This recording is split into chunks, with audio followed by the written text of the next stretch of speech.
Bukas ang Los Angeles Lakers na ipadala si Dalton Knecht sa Miami Heat bilang kapalit ni Andrew Wiggins. Kung kulang pa ay handa namang magbigay ng mga salary filler ang Los Angeles Lakers para sa trade. Kumbaga kanilang sasamahan ng isang player na hindi naman masyadong magaling para makompleto lamang ang trade na ito para kanilang makuha itong si Andrew Wiggins.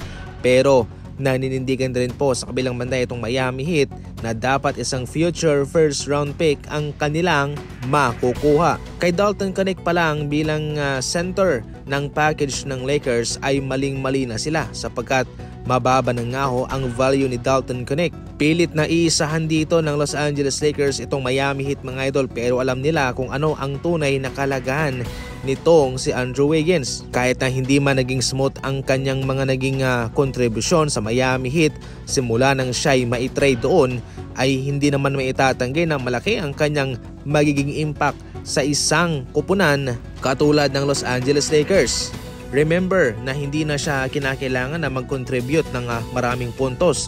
Yung defense niya lang ay malaking bagay na yon. Kaya kung si Dalton Knecht lang ang center ng package, aba, hindi makukuha ng Lakers itong si Andrew Wiggins sa Miami Heat.